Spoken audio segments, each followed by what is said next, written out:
تەکنی زیاتر لە بارەی پەیوەندیەکانی نێوان حکوومەتی هەرێمی کوردستان و حکوومەتی فیدراڵ هەروەها پرسی ئەگەری ڕێکەوتنی نوێ هەروەها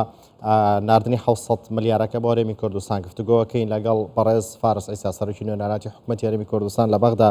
بەڕێز فارس عیسا سڵاوتان لێ بێت، تۆم کاتتان باش لە هەولێرەوە لەگەڵماندای. پێشەوەی بچمە ناو بابەتی پەیوەندیەکانی نێوان حکوومەتی هەرێمی کوردستان و حکوومەتی فیدراڵی، ئەمڕۆ ئێوە لەگەڵ سەرۆکی دیوانی ئەنجومەنی وەزیران و هەروەها بەرپرسی مەکتەبی ڕێخستنی پارێزگای کەرکووک گەرمیانی پارتی دیموکراتی کوردستان لە کەرکووک بوون. ئاماژتان لەم سەردانە چی بوو بۆ لەوێ بوون؟ زۆر سوپاس جارێکە دی بووە و بۆ سلااوێت من بۆ هەمی بینەرێن کوردستان 24 تامان ئەڤروکەل سەر ڕاستپەردا بەرێز جەنابی سەرۆک بارزانانی ئەم وەکو شانتەکەی پارتی دیموکراتی کوردستان وەکو کادرێن پارتی نەوەکو کادرێن حکومی مەسەرەدانە کەرکووکی گرفت سەرۆکەتیا برای بەرێز دکتۆر ئومێد سەباح ئەندامی سەرکردەتیا پارتی دیموکراتی کوردستان وی رێژە گەلبەر هەمهەنگی گەلبەرێز جەنابی دکتۆر کەمال کەرکووکی دامی مەکتەب سیاسی و دکتۆر محەممەد کەمال بەرپرسی لە قاسل گەل کادرێ لە قاسمە سەردانە هەندێک چالاکی و هەندێک سەردانمە ئەنجام دان شواناجی سەردانە لەقێ و کومبنەکال گەل کادرێن لەقێک و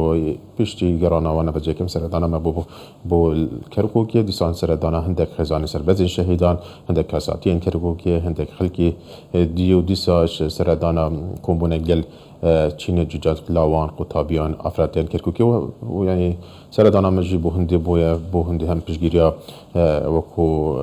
کادرێن خۆین پارتی دیموکراتی کوردستانی کەرکووکی دیساش فرسەک بۆ سەرداناوان لایەنێک تایبەتی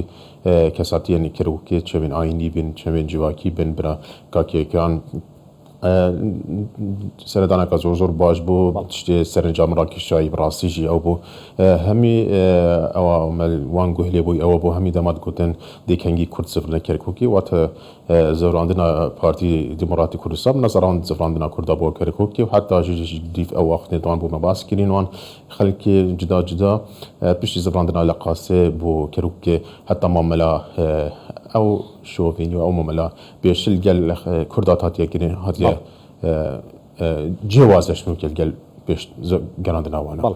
سەردانەکە حەزبی بوو ئەرکێن بەجێ سەر ڕاستپەردا بەراست جەنابی سەرۆکی بوو بۆ کەرکووکی. بەڵێ بەڕێز فارس عیسا لە دوایین سەردانیشانی حکوومەتی هەرێمی کوردستان بۆ بەغدا پەیوەندیەکانی حکوومەتی هەرێمی کوردستان و حکوومەتی فیدراڵ لە چه ئاستێکدا بەرەو باشتر چووە؟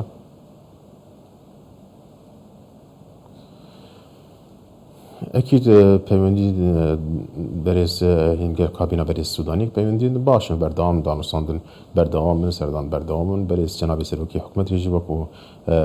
ڕۆژانە سەرخەت گەل بەرێز سوودانی ئەو کێشت ماین بڕاستیتان و کە چارەسەر نەبووینە بەڵام ئیرەدا چارەسەرکردنیە هەی لە هەردوو لاو تایبەت بەرێز سوودانیشی آخر ینی ئەو بابەتێت کۆ پێویست بوون سەر بگەمە ڕێکەفتنی بابەتێ نفتی بووە و دوو لژنێت تایبەت هاتمە تشکیلکردن سەر ئامادەکردنا مسوەدا ڕەشنووسێ پرۆژە ئاسا ناوتێ کارێکی باشات بووەکردن بەڵام هاتیە تەخیرکردن ڕاستی ئەوژی سەبەب ئەم نەبووینە لایەنی عێراقی بووە دیساش آخر جار بۆ هەندێک چارەسەرکردنا کێشێن دارایی نابینە حکوومەتە هەرێمی و حکوومەتە ئەتیحادی یانە چارەسەرکردنا ئەو موچە و قوتی خەڵکی کوردستانی بەرزکەکە مەسرور نامێک ئاراستەی سوودانی کرد بوو ئەوش ڕازی بوو نوکە لژنەکە تایبەت هاتیە پێکینان بۆ هەندێ ئەو یاسا بۆجێ بێتە ڕازبەکردن کۆمبوونەکە هاتی ئەنجامدان و ڕەنگەل ئەسبوع داهاتی یان دواتر دیسە سەردانە شاندی حکوومەتە هەرێمی کوردستانی سەردانە بەغدای کرد بۆ هەندێ ئەرکی خۆ بەڵمایکبیند سەبارەت بە هەمواری یاسای بودجە کە باسان کرد لیژنێکی بۆ پێکێنراوە ئەوەندەی ئێوە گفتوگۆتان لەگەڵ کردو ئەوەندەی ئێوە قسەتان لەسەرم پرسە کردو لەگەڵیاندا لایەنەکانی ناو چوارچێوی هەمانگی بۆچوونیان چیە لەسەر هەمواری یاسای بودجە؟ جارێ سەر کۆمبوونەوە مەلگەل لاینی حکومی بووە گەل مەکتەبە ڕئیس وزرای بووە ڕاستی نەگەل لاینی سیاسی بووە بەڵام هەموو لاینی سیاسی ئەو سەردانێت ئەنجام داین بۆ گەل ئەو پێشتر ئەو سەردانێت هاتیە ئەنجامدەن بۆ لاینی سیاسی ئەو نینەرێت مەل ئیدارە دەولە باسکردی هەموو گەل هەندێن ئەفکێشە دومایی بێتن پرێکە چارەسەرێکە دستوری یاسایی گونجایی شوانەجی ڕاستەکردنا یاسا بودجێ تشكوش ام شوالتين تدا ظلمك زيد المهاتي كني او ركبت نظام بين حكومه هريما كردستان وحكومه اتحادي بيشي هاتي امضاء كرين وشويه بروجي اصاب وجدل برلماني جي داخليه هم هاتي جوهرين او ركبت نبو او كم الحكومه اتحاديه جامدين البرهند او خلل دروز بوينه وبهند او راس بكرنا وان خلالها هم لايك تاكيد الهندي كان بيوسا او ياسابيت راس بكرين تكون بو 2 سال ديت بيشامه 2023 2024 2025 منكم من اماجه الاسبوع بيش جناب شاندي حكومه هريما كردستان سر بغداد كيلو كون بنك باش انجام دا ديساش يعني بيوسا ديسان دهاتو سردان بين انجام دان وكون بنا بردهم بين بله هیچ ڕێکەوتنێکی نوێ یاخل لێگەشتنێکی نوێ لە نێوان حکوومەتی هەرێمی کوردستان و حکوومەتی فیدراڵ هەیە سەبارەت بە کێشەکانی نێوان یانیتر پرسی بودجێ شایستە داراییەکانی هەرێمی کوردستانە نەوتە هەم ئەرە پرسانی کە لە نێوانیانە هیچ ڕێکەوتنێکی نوێ هەیە جاري مكو من عمجة من يجنر هيج ركبت النكي عماي بلام اللي كنت تجشنا هاي أكيد اللي كنت تجشنا بكون بون نتهدنا أنجام دان وشانت سردنا بغداد نتكي يعني شانت حكومة الاتحادية سرنا هافلير نتكي يعني أو لجنة تايبة هردو حكومة نتهدنا تشكيل كيرين رؤية كمشتركة هاي بوهن دي شاهد جار سريا وان كيشا اتكيرين والبرهن دي أو شانت بردام البغدادية أو لجنة تايبة تهدنا بكینانچل بواری نفتی داشت بواری دارایی دو کمبونت بردامن. بله. ضمن زیکانه هیچ شانده که حکومت هرمی کردستان دیت و بغداد. یعنی پیش هفته که پیویز بول دوشنبه چوی شانده که وزارت دارایی سرکت یا بریس کاک آوات سردانا بغداد کربا بو هندل وزارت دارایی و نفسین که سروک وزیران کم بن که اجل جلدا و اندام ویشانده السر يخصنا ميزان مراجعات بين هر دو حكومات بلام سر دوايا وزير دارایی عراقي او كومبون هذا تأجيل كرين بركو اركي كي هبو الدرفي عراقي سر داران درفي عراقي كربو هذا تأجيل كرين سر دا خزان بو حفتياب به ترنك واتا حفتي داتو شانتي حكومت هرمی کردستان سردانی بغداد که بو انجامدانی کوبنوی که دعا کوت بله لبارەی 600 ملیارەکە سەرۆکی دیوانی وەزیرانی هەرێمی کوردستان من ئاماژەدا پیویست بوو بڵێ فەرموو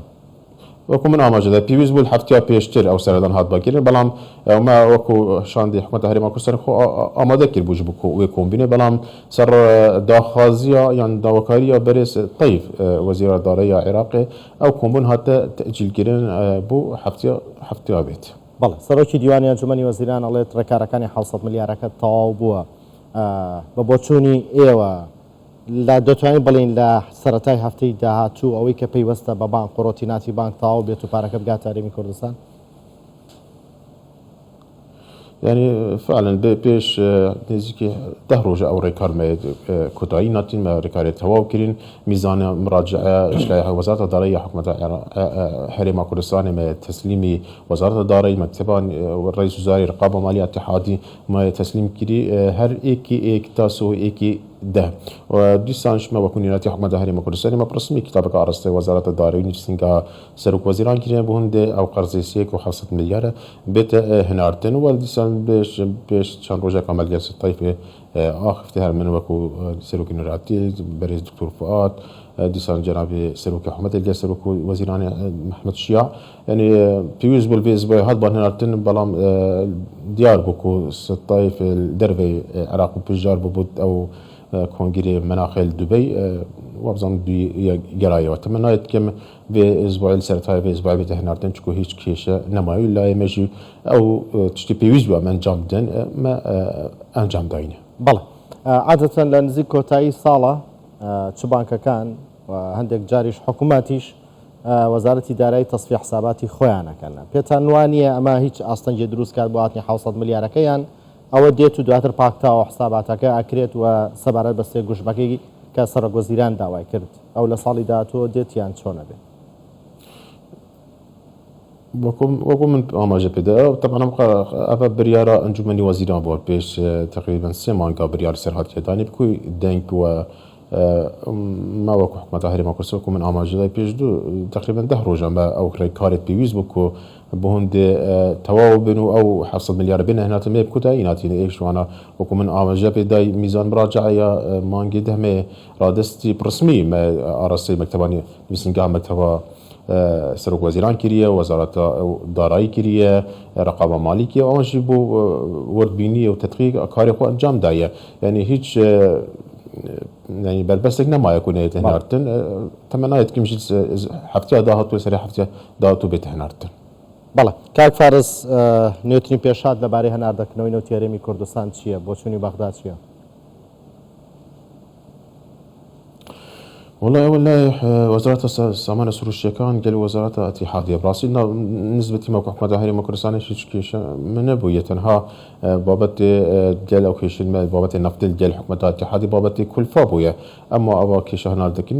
تصورت كنا بين حكومة اتحادية ورنجة دولة العراق ودولة تركيا او تفاصيل ذات لا السامان السروشية كان بەڵێ بەڕێز فارس عیسا سەرۆکی نوێنەراتی حکوومەتی هەرێمی کوردستان لە بەغدا لە هەولێرەوە لەگەڵماندا بووی سپاس بۆیەوە.